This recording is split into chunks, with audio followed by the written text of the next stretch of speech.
is Senator McCain's desire to see a policy institute developed that focuses on promoting character-driven leadership. How do we advance the next generation of leaders in the world, both in the United States but more broadly as well? We've developed a lot of programs and activities around that goal, everything from a Future Leaders program where we find emerging leaders and give them a year of professional development around the country here in the United States, to doing some research projects looking at some complicated international problems and trying to improve the way we go about making decisions on them and see if we can make a difference on the way those issues play out in the world. One of the things that we've done is to launch a series of discussions with people about leadership to try to learn some of the lessons that should be learned, that we should all learn. An example is about 10 days ago, we had the former Prime Minister of Israel, Ehud Olmert, fascinating conversation with him about some of his experiences in the Middle East, his perceptions of some other Israeli leaders or others in the region, and even some of the observations that someone like that has after a career in a variety of different positions. I thought the most interesting thing that he said was when we asked him, so what advice would you give to people who are emerging as leaders themselves and as they go forward? He said, well, make sure you get enough sleep. Which I thought was very refreshing. I thought that was quite refreshing. And he went on to explain that you get enough sleep, try not to do too much, be strategic, don't get bogged down in the weeds, make decisions, sort of move things along, but only like 10 a day, don't make any more than that. And do whatever you do with great passion and with love. And I thought that was a really great answer, and one of the more compelling things I heard. We also did an interview. I did one in New York, and we're working on the video now with the former Secretary of State Henry Kissinger. And I asked him similar questions. So what advice would you give to people who are emerging as foreign policy leaders today? And he said, know yourself. Know who you are and what you're capable of and what you want, because then you can deal with others. And if you don't know, others are going to be running circles around you. Paraphrasing, but that was the point of it. Very, very revealing comment, I thought. Well, this is another one in our Leadership Voices series. And we're delighted to have with us today Christian Caryl, who is the author of the book he's holding in front of you here, Strange Rebels, which examines leaders who were dealing with challenging times in the year of 1979 and dealing with them in ways that were really quite remarkable with a lot of lasting impact. And so I thought a colleague of ours suggested that we do a Leadership Voices event with you to talk about lessons from that study. And I thought it was a terrific idea. And we've had a chance now to speak over the phone and a few other things. And there's a lot in that. And so that's what we're here about today. And I hope that you enjoy this conversation. So that's the introduction. And the first thing I want to ask you, Christian, and then of course if you're a good interviewee, you'll grab whatever I say and run with whatever you want to say. I probably will, yes.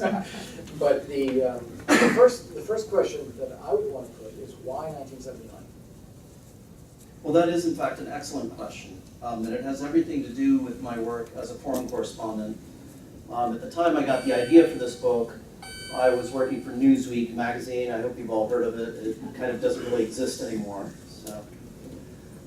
And shortly after 9/11, Newsweek sent me to Afghanistan. It was a very interesting moment to visit Afghanistan because they were just emerging from that sort of 20-year period of warfare and internal turmoil.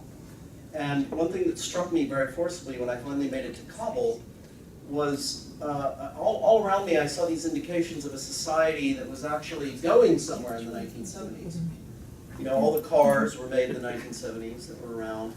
All the ministry buildings were built in the 1970s. Even the house we lived in, which we were told used to be rented out by small Qaeda people, was made in the 1970s. You know, it was kind of a throwback to my childhood.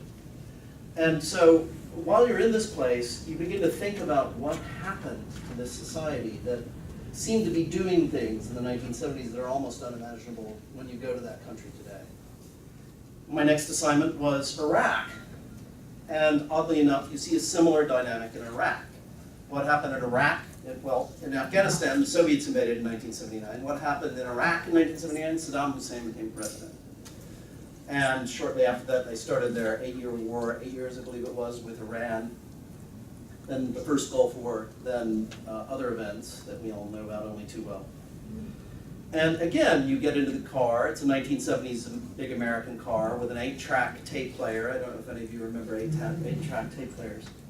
And the house we were living in was built in the 70s. Again, you have this impression of a society that was kind of going places in the 1970s. Then it sort of hits a brick wall and all that stops. So that got me started thinking about the end of the 1970s, what was going on there. And originally I had the idea of writing a book about Afghanistan. I decided that would be a little bit narrow, so I decided to think about the issue in broader terms. And then later I was assigned by Newsweek to go to Japan, which confronted me with the entire East Asian modernization experience, of which Japan was the pioneer. And you can't live in Japan nowadays without also thinking about Korea and China and Taiwan.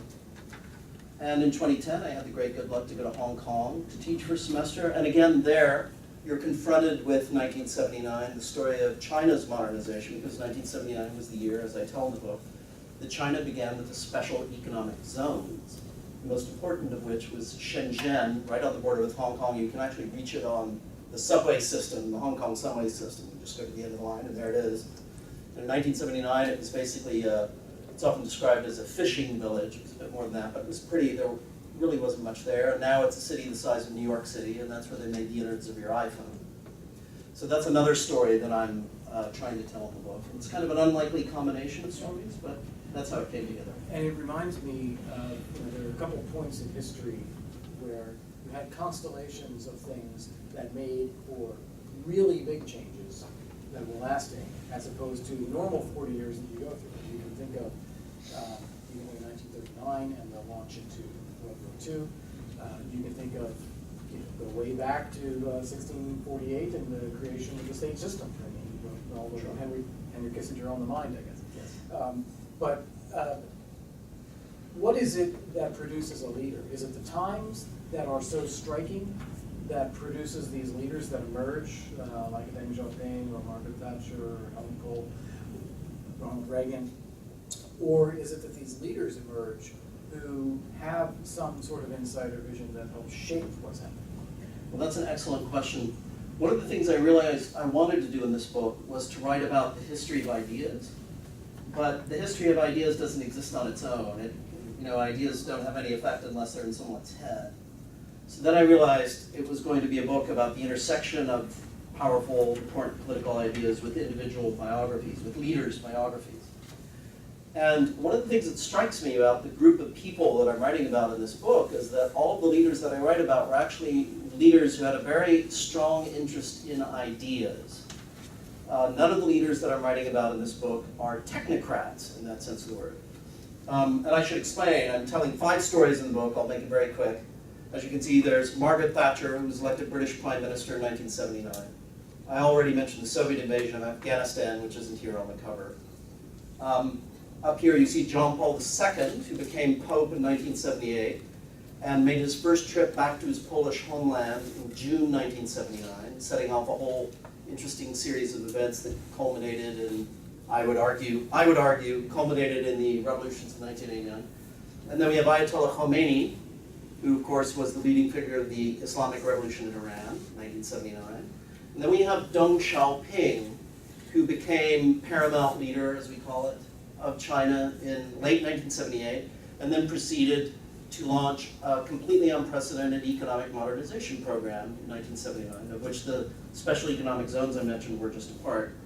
But what strikes me most about, especially these 4 people on the cover, is that these were all people who were deeply invested in a set of ideas, who understood the importance of political and economic ideas, and who were very, very interested in transforming the consensus about those ideas that each of them encountered in their own situations. And that's the thing that I found really interesting when I was writing the book, explaining this interface between leaders and the ideas that drive them.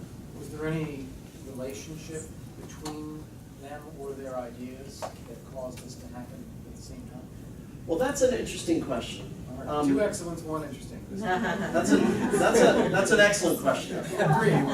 Which is also interesting. That's an interesting question, and it's an interesting question because I'm not sure we can ever give a definitive answer. But it seems to have something to do with generations, right? Very slippery, difficult concept. The period I'm writing about is really pretty neatly one generation after the end of the Second World War. And you can see two dynamics involved. One is at the end of the Second World War in the developed West, it was the end of the Second World War marked this unprecedented period of prosperity, right? The French called it, correct me Diane, the 30 glorieuses, right? Yeah. The 30 glorious years. And what they meant by that was, wealth was distributed through the population like never before. Economic inequality was brought back to welfare state, spread out and encompassed everyone, embraced everyone, and yet capitalism was also very vibrant and everybody got rich. And what you see in the 1970s is that whole model in Europe and the United States hits a wall. You have the energy crises, you have the breakdown of the Bretton Woods system, a whole series of things happen and people begin to lose faith in that model. It just doesn't work anymore. And nowhere so dramatically as in Great Britain, where the beginning of the cradle-to-grave welfare state was welcomed with open arms in 1945. By 1979, people were realizing it's just not working anymore. So that's the West, kind of loss of confidence in the old models, just the sense that the old way isn't working anymore. In the developed world, the end of World War II marked the start of decolonialization, independence movements, many of which were socialist or perhaps radically nationalist in character, but certainly not religious. And what happens then is that in many parts of the developing world, people get disillusioned with that. Those independence leaders turn out to be corrupt. Socialism doesn't work. If you're an Arab Muslim, the War of 1967, also 1973, show you that whole nationalist, socialist, Nasser thing isn't really working either. So some people begin to turn to religion. And there is an interesting overlap here because it doesn't happen only in the Muslim world. In the 1970s, there's this incredible rise in Islamic political activism and what we now call Islamism. But you get something similar in the United States with the rise of the evangelicals. 1979 is also the year the moral majority was formed in the United States, which is quite striking. In Israel, you have the rise of a religiously motivated settlers movement. I mean, even to some extent in India, you get the Hindu nationalists, which is all about religion. So there's some very odd parallels here that happen. And I think that they really come together and kind of explode in 1979. I think that has a lot to do with it. Yeah, that's really interesting. That's really interesting. So one of the things you just mentioned, and I want you to play this out a little bit, the rise of Islamism. Yes. You mentioned the 67 war and the 73 war. One of the things in 73 was also the hostage taking in Munich Olympics, the murder of Israeli athletes. And we've had other things during this period that were indicators of militant Islamism that we didn't recognize as such until much later. Right. But if you go back to 1979, was this a turning point in that as well? It was. I mean, and remember those hostage takers, I agree with you, that was certainly a sign of militancy, but they were still the old style Palestinians, the revolutionary Marxist Palestinians in 1972. So, and it's hard for us to forget, when we talk about terrorism, it's been around forever. Well, which terrorism? In the 1970s, terrorists were Marxists or radical nationalists, sometimes a combination of both. They weren't really religious, unless, well, maybe Sri Lanka, but they really weren't religious. What happens in the 1970s is that you get this amazing phenomenon throughout large parts of the Muslim world. In Saudi Arabia and other areas, they call it the Sahwa, the awakening. And people begin to return to religion, right? And I think it really is a response in part to Baathism and socialism and all of these secular movements that just somehow didn't prove very satisfying in the end. People realize that religion offers ultimate answers to ultimate questions, right? Which the secularists somehow don't really do. So there's that. In Iran, of course, you have this amazing modernization program going on, the Shah's modernization program, the White Revolution. And that oil money is flowing, and they're building stuff, and Western culture is coming in gangbusters. And religion doesn't play much of a part in this. So as people are flooding into the cities, they're disoriented, they're looking for their roots, they're trying to find new value systems. What do you have? You have the mosque on the corner. So these things I think are very, very important. But then you also have an ideological thing going on, which is the rise of these new, young, revolutionary Islamic thinkers. So we had Sayyid Qutb in the 50s and 60s writing. I think a lot of you know about him. He was a Muslim brother who first developed what we now call perhaps jihadi ideology. There were a lot of other people writing as well. I talked about Maududi in my book. Pakistani who theorized about an Islamic state, which at this point is still kind of an odd concept, you know? Muslims were used to states governed by presidents or kings, but what's an Islamic state? What is that? And what happens in 1979 is that you get an Islamic state for the first time. And Ayatollah Khomeini has cooked up this really quite novel and unprecedented idea of rule by clerics, which, by the way, never really happened in Iran before. It's actually kind of a new idea. So he's a traditionalist with a twist. And in Afghanistan, what's striking to me about 1979, when the communist government comes into power in 1978, you have a rebellion, and of course a lot of the people doing the rebellion are Muslims. But a lot of them are very traditionalist Muslims, so they're tribal leaders, they're clerics, and it's kind of a small revolt here and one over there. And then you get this new phenomenon, which is the young men who lead these new Islamic revolutionary political parties. And that's a new thing. You had a political party in Iran, too, that becomes the official kind of carrier of the revolution. You have to have your party card. It has an ideology like the communists have. In Afghanistan, these parties were built up just like communist parties with substructures and all this stuff. So these are young revolutionary Islamists who are learning from the enemy, right?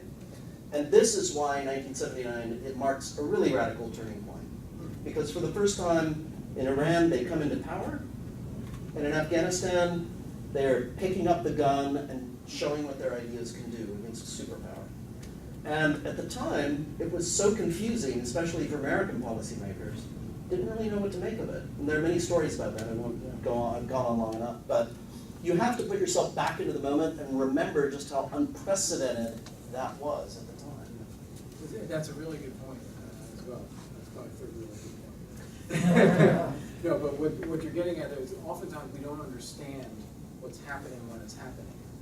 And now you can look back in hindsight and say, aha, okay, so what Deng Xiaoping was doing was really important. Or what Margaret Thatcher did really did change the UK.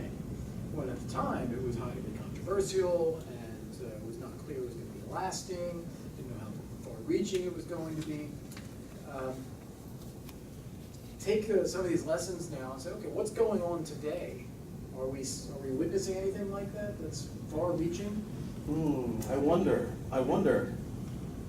Well, I mean, one thing about today is that we've probably lost our faith in revolutions and grand ideas, right? I mean, one of the differences with today's Islamists is that they already have 30 years of the Islamic Republic in Iran to look back on. Nobody really wants to do that again for some reason.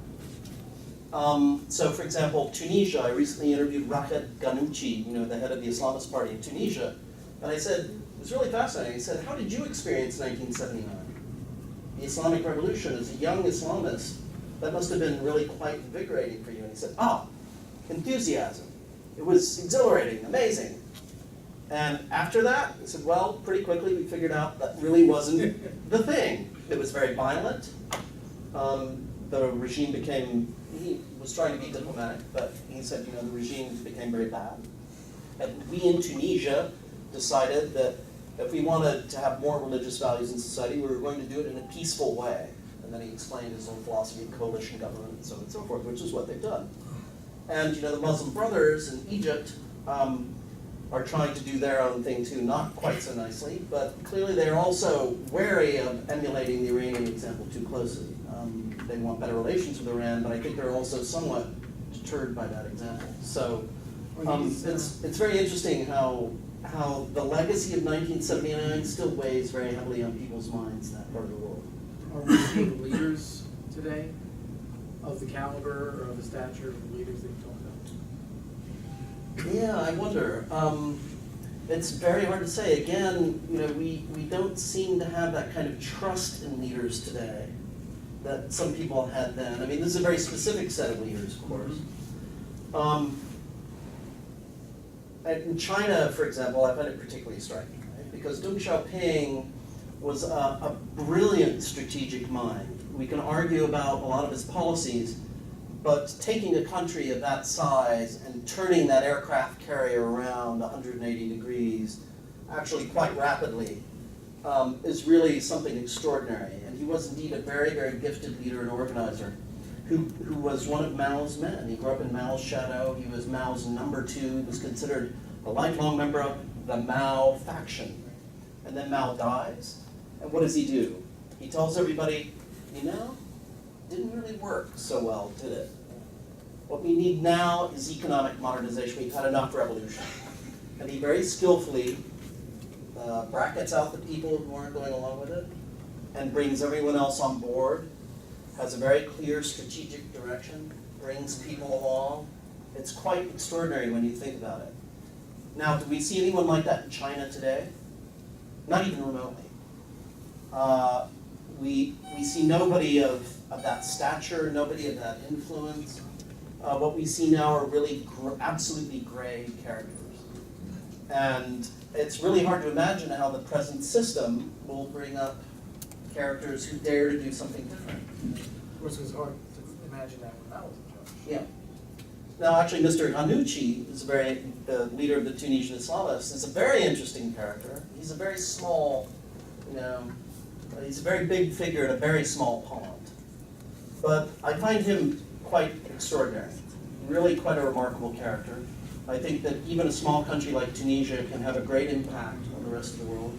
So I think what we might see now is, particularly when we live in a world of social media, we might see leaders in unexpected places exercising unexpectedly powerful influence. Maybe the big countries are a bit exhausted at this point. We've all been dealing with so many crises and crisis management. Maybe we shouldn't really expect to see the big countries offering the innovative leaders. Maybe it'll be the smaller ones. I don't know. One of the things, I was thinking about the examples in your book as well too. So the ones that seem to have had the lasting success are the ones that I would argue link closely to core human values. And the ones that are transitory are ones that don't in a sincere way. So, for example, the Soviet invasion of Afghanistan, I would argue, is really just about great power politics, closer to the Persian Gulf, influencing Iran. That's a mess. The Chinese reforms were about empowering people for their livelihood, their economy, their well-being, reforming some of the politics and structures of society. That had a lasting impact. Thatcher had a lasting impact. What are some of the Iranian Revolution? I think has completely run out of steam, and it's just hanging on by pure power now. Yeah. And eventually, it's lost any kind of moral credibility or any kind of connection to people. That's a very good observation. The striking thing that you hear from Iranians nowadays about the Iranian Revolution, they'll always say this to you. They'll say, under the Shah, we used to drink in public and pray in private. Now it's the opposite. And you'll hear that joke or that observation over and over and over again. By turning the religious establishment into the state, the Ayatollahs have succeeded in doing what the Shah could never do, which was to discredit religion. So the younger generation today, even if they're attracted to religious values in Iran, they are turned off by what the powers that be are doing. Because very often the powers that be are not genuinely religious people in any visible sense. They're corrupt and greedy and not willing to allow even those limited democratic spaces that the Iranian constitution gives its people. We have an election tomorrow in Iran, and the last election represented some actual political competition right? Because the Iranian constitution allows for the popular election of the president. Iranians went to the poll, and they wanted to see, for goodness sake, that their votes counted. And the supreme leaders learned from that experience. So tomorrow it ain't going to be like that, right? It's going to be very tightly controlled. All the candidates have been very, very carefully vetted, and don't expect to see a lot going on there. And most of the Iranian people are going to be not absentee voters, but just absent. And that's because, and that shows exactly this kind of exhaustion of the original ideals of the revolution that you're talking about. I want to come back to the Islamism point, because we were talking earlier, and I forgot to raise it when we were talking about it. Also in 1979, there was this incident, an attack on a couple of mosques in Saudi Arabia, just Yes. Talk about that incident, what the impact of that was. That was a huge incident. I don't know how many of you have heard of this or remember it. It's actually a huge, powerful, very important incident. The seizure of the Grand Mosque in Mecca in 1979. One of the really interesting questions I would have liked to have gotten into more deeply in my book is the whole issue of rivalry between the Sunnis and the Shia. Because there are some scholars who say that when the revolution started in Iran, that Sunni Muslims, a lot of them began saying, hey, what are we going to do? You know, we can't have these Shiites stealing our thunder, because everybody in the Muslim world was really quite stirred up by what was happening in Iran. And in Saudi Arabia, a bunch of young radicals, now you can almost see them as sort of proto-Al-Qaeda types, who were very much against the monarchy, but precisely because they didn't feel it was conservative enough. They took over the Grand Mosque in Mecca during the pilgrimage. They took everyone hostage, and they proclaimed one of their guys to be the Messiah, you know, the Mahdi. And basically they were saying, you know, this is it, the end of days has come, and it's the end of the Saudi regime. And it took the Saudi authorities weeks and hundreds of dead to recapture the mosque and take it over and get it back under official control. So that was a huge, huge event. And we started blaming the Iranians for it. The Iranians started blaming us for it. It turned into a huge scandal. Muslims in Libya and in Pakistan attacked the US embassies. And it's a very, very important event because it shook the Saudi royal family to their core, really shook them up and scared them. And that was really the moment when they began realizing that we need to send our discontented young, intensely pious young men overseas where they won't get us into trouble. And not only that, we're going to start spending money funding mosques and madrasas and publishing ventures overseas, so people over there will, you know, we'll spread our influence over there, but we're not going to allow the radicals to do bad things here. Accrediting the radicals without knowing the Exactly. So it's a very fateful development, and again, it stirred up the whole Islamic world. My friend Yaroslav Trofimov, who's now with the Wall Street Journal, wrote a fantastic book about it, by the way, which I heartily recommend. One of the reasons I didn't write about it in greater detail. But it is a hugely important moment, and I think largely forgotten today. But it's hard to overemphasize just how important it was. Yeah, in my own mind, I equate that incident with really the beginning of the end of the Cold War framework. Interesting. The Cold War lasted another 10 years. Yeah. But, you know, I grew up studying the Cold War when I was in graduate school, just around the corner here, and wasn't aware of how the world was already changing.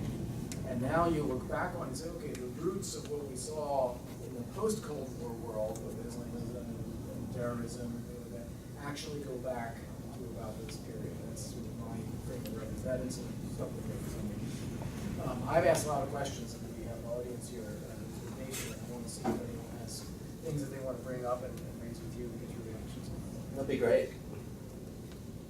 If not, I'll keep talking. Yes. I'm John Lubancy. I'm an intern here at the Film Institute. In an article you published earlier this year in Foreign Policy, Yeah. I unfortunately haven't had an opportunity to read your book, so That's okay. it touched on a lot of the same themes, I think. You mentioned Edmund Burke and kind of how Thatcherism was a new conservatism, a reactionary Yes. conservatism. And you went on in length to go on how all of these great figures were reactionary they weren't necessarily conservative in the sense that they were keeping with the status quo, but they were a new kind of conservative, if you will. Yeah. Do you see a new kind of, you said that you don't know in the article what will come, but what are your thoughts about what the new reactionary forces will be? Well, you brought up a very important point, which is one of the more polemical parts of my book, the part where I'm trying to get people stirred up and looking at these events in a new way. So, these are all very different stories, right? Do they have anything in common at all? A lot of people told me these stories have nothing in common. And when I got into them in depth, I concluded that they do, which is that they're all reacting, all of these politicians, all of these stories are about conservative revolutions, okay? They're all reacting to a status quo which is rooted very much in the post-war order, an order which is defined not exclusively but very powerfully by ideas of the left. Socialism, communism. In Britain it was the post-war cradle-to-grave welfare state of the Labour Party. So what unifies these rebels is that they're all reacting against something rather similar, kind of a, let's call it secular 20th century left of center modernization.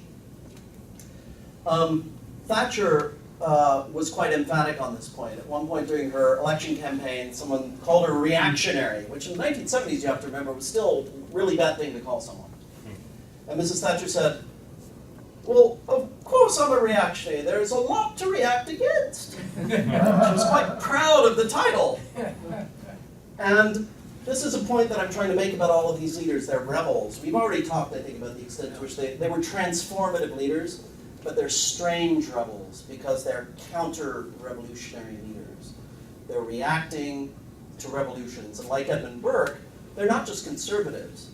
Conservatives want the status quo, right? They want to go back to the old thing.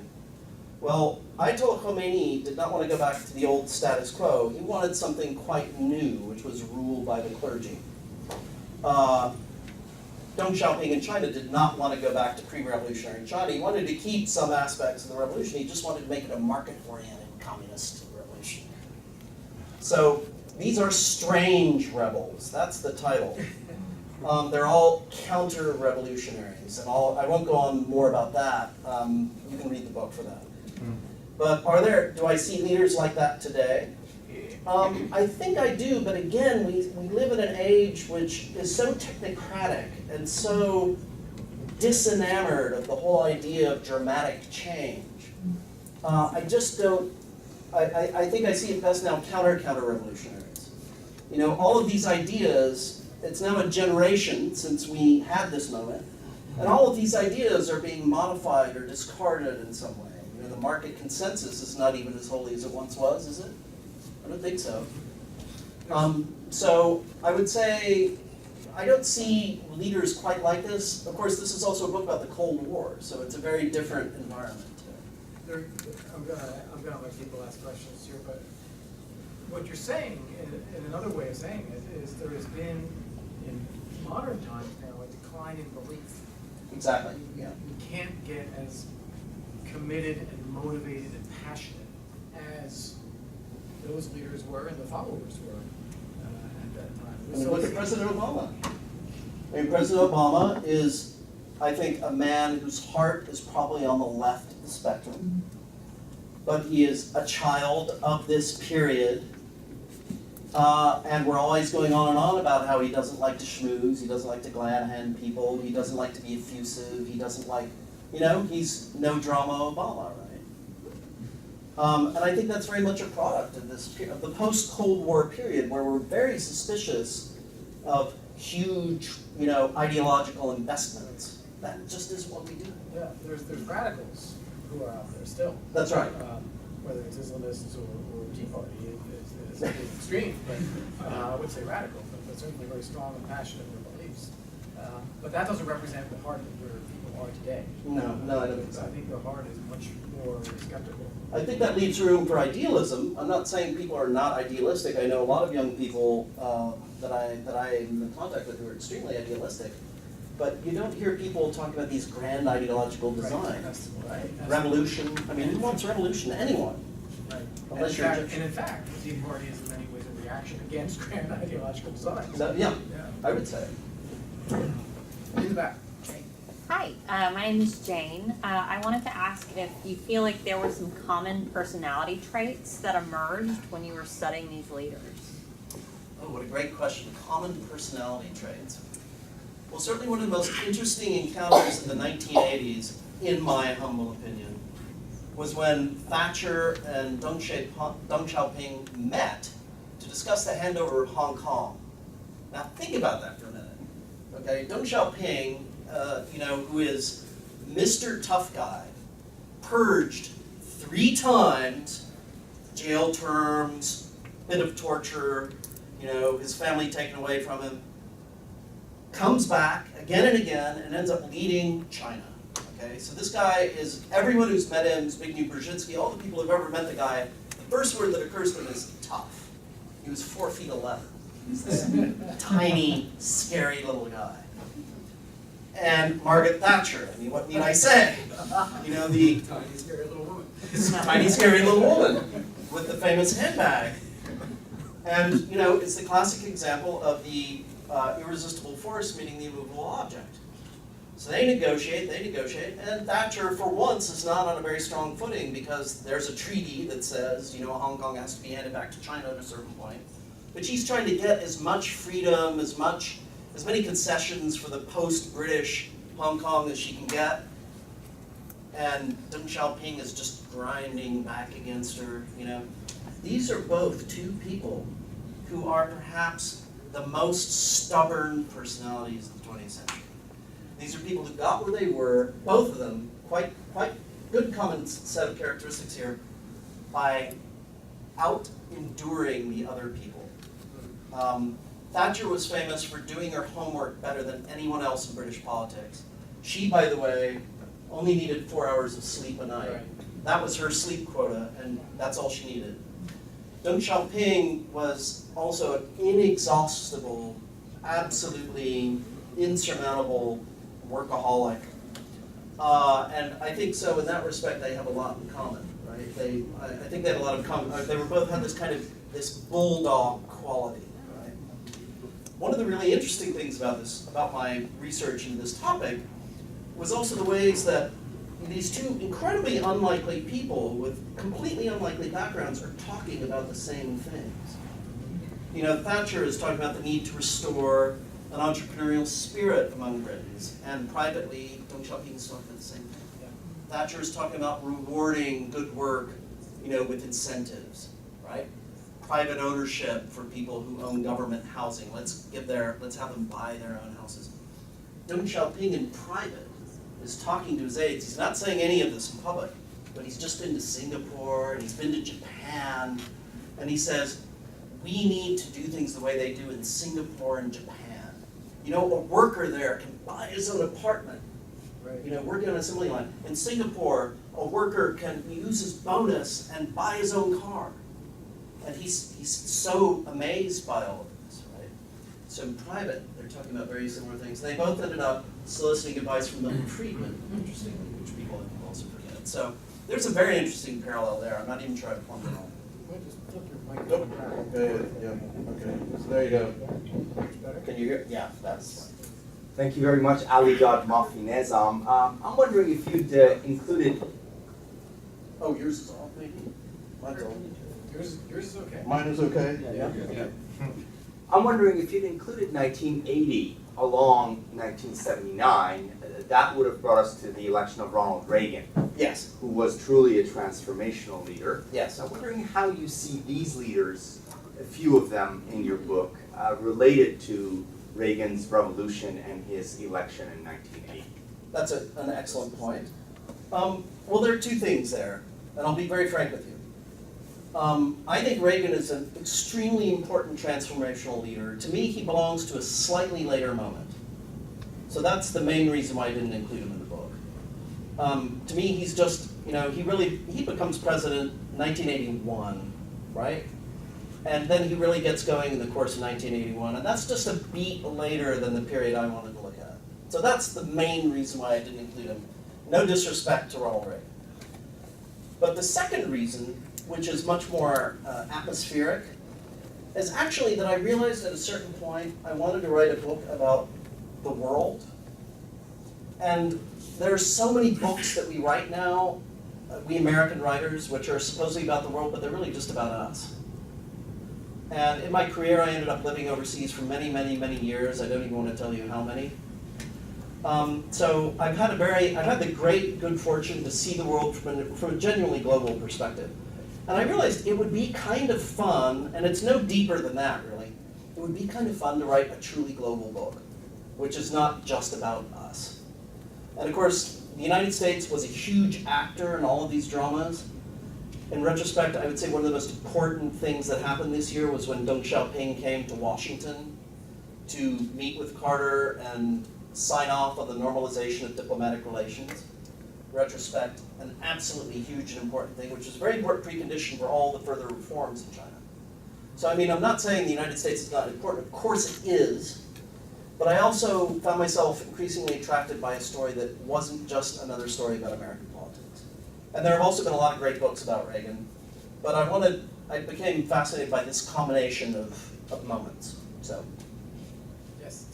Christian, who else did you consider putting in the book? Are there other strange rebels and periods that didn't make the cut? wow, God, I'd have to think on that one a second.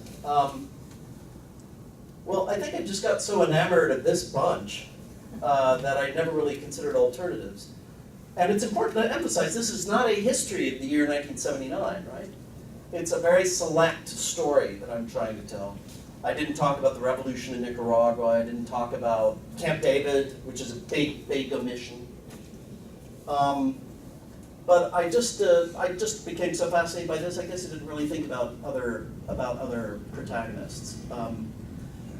John Paul II, by the way, and we haven't talked about, is one of the most amazing characters in this story.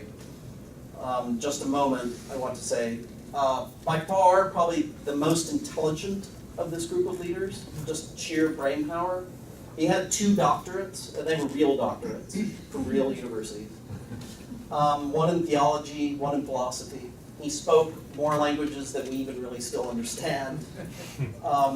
He was an extraordinary pastoral minister to his flock when he was a priest in Krakow. He went on sporting trips with his people. He wrote a great book about sex, which people don't realize. We all think of him as this very dogmatic Catholic conservative, which in many respects he was. But he actually wrote a remarkable book motivated by his own experiences with his pastoral work in Poland about sex, because he felt the church hadn't really written anything good about that, right? He experienced personally both Nazism and Stalinism directly, which had a huge influence on his quite radical thinking about human rights. So another really remarkable leader who I think in many respects doesn't get the credit he's due. So when you get stuck on a leader like that, it's kind of hard, it's a pretty high bar. There aren't many John Paul II's around, again, even today. Thinking about him as well, so he had that same stubbornness that Thatcher and Deng Xiaoping had. Good point. Yeah, I hadn't thought of that. No, absolutely. Absolutely. And several of them survived assassination attempts too. That's another sort of. That's right. That's something that quite fascinates me a lot. We're writing about people who achieved their goals. These are all leaders who achieved their goals. But we should never forget what a role contingency and chance play in history, right? Any of these people could have been cut down in their prime. Thatcher survived a very famous assassination attempt by the IRA when they blew up her hotel in Brighton. I interviewed Norman Tebbit, who was one of the people injured in that attack. His wife is still paralyzed because of it. Apparently the Maoists tried to assassinate Deng Xiaoping countless times. We still don't know how many times. Ayatollah Khomeini, of course, the Shah thought about actually killing him at one point. And some of the other Ayatollahs intervened and raised his clerical rank to make it impossible to execute him. So there were all these moments when any one of these people could have been wiped out. And those moments didn't happen. And Reagan was the victim of a very serious assassination attempt. Amazing that he survived that. And John Paul II, of course, don't forget, was also took some bullets. So it is worth thinking about that aspect of just how quickly history can turn into something else.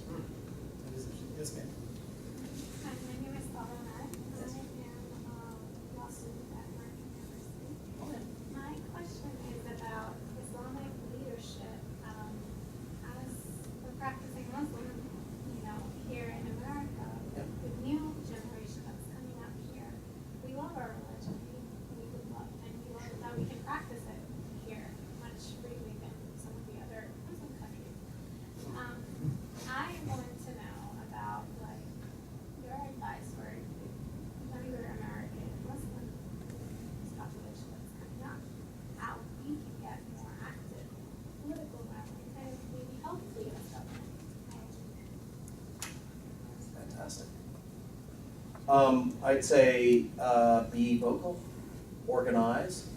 The one fascinating thing about the American political system is how dramatically it rewards mobilization. I was reading a great article about, this is all a digression, forgive me, but relevant, about gun control in the United States in the New York Review of Books. Very, very good article I recommend by David Cole, who makes the point that in fact the National Rifle Association is not a huge, powerful group. It's actually a fairly small number of people, and the amount of money that they give is also not huge. They really are mostly ordinary gun owners. But they are incredibly good at mobilizing. They tend to be people who feel very strongly about the right to bear arms. They feel very strongly about that. And that's a huge political advantage, because when you feel strongly about something, you will get your people out there and you will defeat that measure on background checks, even though it's, in my view, kind of commonsensical and really not much to object about it, even if you're a gun owner, right? And I think that's a very good point, that there are interest groups in the United States which very often punch above their weight because they feel very, very strongly about what they do. And so I've actually been waiting to see a kind of an organized Muslim lobby in the United States which defends Islamic values and also consistently, denounces terrorism in whatever form, denounces Muslims killing other Muslims, so on and so forth. But it's very hard because, as you know much better than I, Muslims in the United States are an incredibly diverse bunch of people. And they share Islam, which is something pretty big, but very often not much else. So that's, I think, the main challenge, is simply the organizational challenge of turning yourselves into a proper mobilized lobby. If you can do that, I think actually you can have quite an impact. That's a really good point. If you forgive me, I want to take an additional Please. point in answering that too. I feel that there has been, and I think it may be changing as well too, but I think there has been a reluctance on the part of the Muslim American community to really get very vocal against Muslims who become so militant and so violent and so twisted their religion. They don't really want to take them on. And I think until there is a leader or a catalyst who's willing to be very outspoken, like a Thatcher or like a Jean Paul about communism, who's going to say, that's not us and that is perverting what we are, that sort of strength, I think, is really what hasn't been seen yet. And I think that would be really important. Another one from the audience, last one? Lana? Everyone's dying to get to the cookies. Well, listen, I want to preempt you a little bit. Thank you so much for coming. I know that some of you were worried about the weather, maybe, so you could have easily stayed at home and boarded up your windows. So thank you very, very much for coming. And please, by the way, I just want to say, my email address is christian.caryl@gmail.com. My Twitter handle is ccaryl, C-C-A-R-Y-L. I would love to hear from you. Would love to get your feedback. Thank you very much for coming. Thank you, Christian.